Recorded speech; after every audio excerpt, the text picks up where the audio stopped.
Hi, I'm Dana, and today's video is one that I've been thinking about for quite a while, but it's difficult to talk about because, as you'll probably know if you watch my videos, the autistic community doesn't like talking about different types of autism. It's a very uncomfortable conversation, and I completely get why. And just in case, I'm going to go into that right now here at the start. When the conversation turns to types of autism, we often, not so much the autistic community, but society as a whole often sort of devolves the conversation to being about if someone's high or low functioning. And it's just a generally quite offensive term at this point, in my opinion, because it just doesn't put across what it's like to be autistic, and it doesn't take into appreciation that being autistic is a massive mixture of different types of traits and different types of just stuff going on. So it just doesn't really fully encompass the experience of being autistic, and it also prevents certain types of people from receiving the support while preventing other types of people from receiving the independence that they deserve. And it means that some people are underestimated while others are overestimated. It's just a whole issue. So this video is not about high versus low functioning autism, because I don't believe them to be terms. I don't believe they're real things. I don't think there is high or low functioning autism. However, as someone who, is autistic and speaks to quite a lot of autistic people, both in real life now as well as online, you get to a point where there are definitely different types of autism that you just notice, just out and about in the wild. Because being autistic is being neurodivergent, it's having literally a different type of brain process going on, and it means that because being autistic is both that as well as a massive bundle of different types of traits and different intensities of different traits for everyone. We've all got hyper versus hypo, such and such sensory issues, the degree to which we pick up on things in social situations, just sort of the degree to which being autistic affects us as people and affects our day-to-day life. What I'm basically trying to explain here, and not doing the best job of, hence this little voiceover, is that when out in social situations and places where I'm talking to people and meeting people, as many of you I'm sure also experience, as the ORT-DAR, it's just our brains work in the same way. We recognise the same patterns, we pick up on the same things, and quite often make the same mistakes. And you can just recognise them, can't you? You can recognise other autistic people when you're out and about. You can pick up on the neurodivergence and know that you're safe around them. That's how it be. That's what I'm trying to explain here, okay? Sorry. It all varies massively, and we're all very, very different. But at the same time, I feel like there is different boxes. We're people and we love putting people into boxes, and I know that we're trying to not do that. But also there are different types of autism that you can notice in different people. And sometimes it's really fascinating, because I've met people where their autism is the opposite end of mine in every single way. And I think I find it especially interesting because it's a case of there's such an assumption of what autism is and what it is to be autistic, and there's such so many stereotypes and the like. It's really fascinating to be able to see in the wild kind of thing exactly how different autistic people can be. I've met other autistic people where I don't necessarily dislike them, but I could never spend prolonged periods of time around them, And I know straight away they're autistic, and I think they've clocked that I'm also autistic, but it's just such different ends of the spectrum. Not that the spectrum's a straight line or a spectrum, really. You know what I mean, I hope, please. But they just present being autistic and experience being autistic in such a different way to me that, if we went to a doctor and were hey, what's going on with us two, they might not be able to call it autism, but they would be oh, well, it's two different things, you're very different, you've got completely different things going on, you've got completely different difficulties, there's different things you find easy.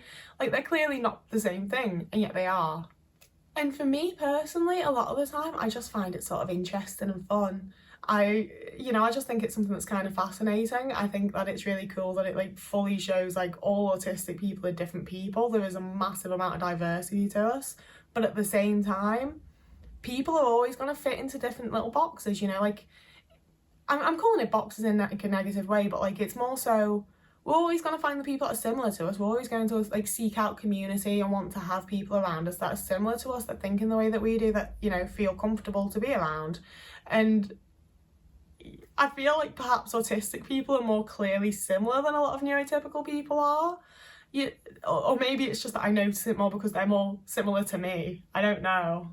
But one of the reasons I really wanted to like make a video about this is because I feel like this is one of the big things that makes issues arise within the community. Like every community is going to have issues, but within like the wider online autistic community, I feel like one of the biggest things I see is people accusing other people of not being autistic, or like generally like pulling the autism card for things, and that kind of language and that kind of assumption regarding people who just sort of experience and represent being autistic in a different way to someone else who's autistic.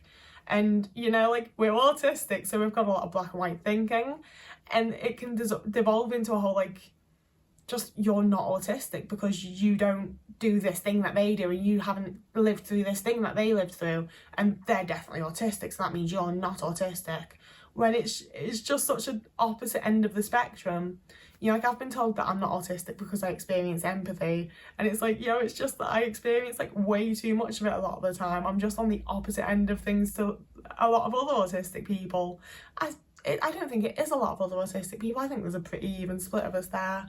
But you get what I mean. I keep saying it, and I really hope that you do, because I think that this can be a touchy topic, but I also think that touchy topics should be touched upon, and we should be able to have civilized, healthy, helpful discussion around things, because otherwise, you know, if these thoughts are all just floating around in my head and these are just things that I'm thinking, they could be really shitty thoughts to think and I wouldn't know.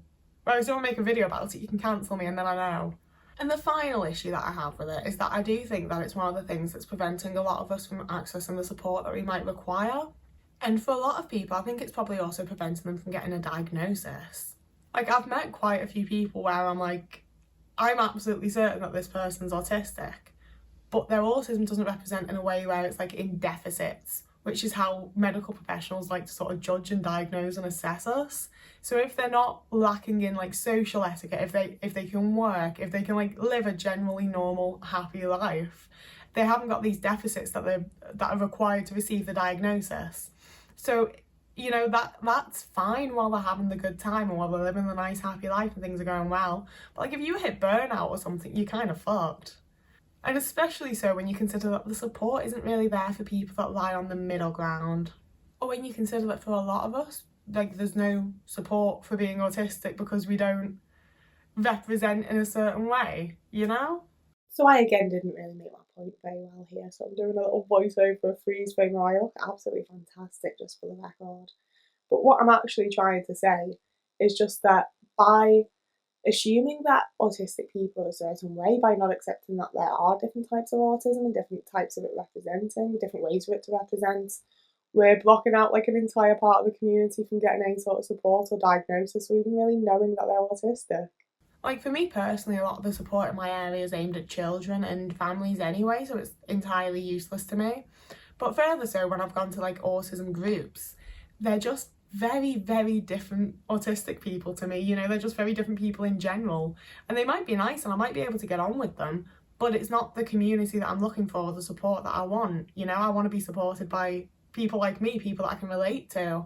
And I've like slowly been able to find that myself, but I sure as hell haven't found it through like autistic support. I've mostly found it through Comic-Cons, to be fair. But you know, like as someone who doesn't represent with like the classic stereotypes of being autistic, when I am struggling with burnout, when I'm struggling with like general life stuff, I just get referred to like depression, anxiety support, which doesn't actually help, as does not help me at any point in my life, like the therapies and things that I've been sent to, because I'm not depressed and anxious, I'm burnt out and autistic. So it does place a further barrier in the way of getting any sort of like actual reasonable support, but I feel like that's kind of being done on purpose because there isn't any support there for us. I like to end videos on a really happy, positive note, and I'm sure that cheered you up to no end. I would really like to know what you guys think about this though, because it really is one of those things where I'm like, I don't know if this is a bit shitty of me or not. Like I've thought it out and I don't think it's crappy of me, but it could actually be a bit ableist and crappy. I'm not too sure, I don't know. So I would appreciate it if you let me know and let me know what you think about it. But, oh, I'm a promoter YouTuber. So, I've recently set up YouTube memberships. You can become a member on my channel now, and I've also set up Patreon, so that'll be linked down below along with my Ko-fi and my social medias. So if you wanted to become a patron supporter, there's all sorts of perks there, and there's perks for being a YouTube channel member. I'm new to all this and I don't particularly like having people have to pay for content, so there'll be a whole other video about it. It's gonna be a thing. Whoever you are, wherever you are, I hope you're having a lovely morning, evening, day, afternoon, week, month, year, and I will see you again in a couple of days.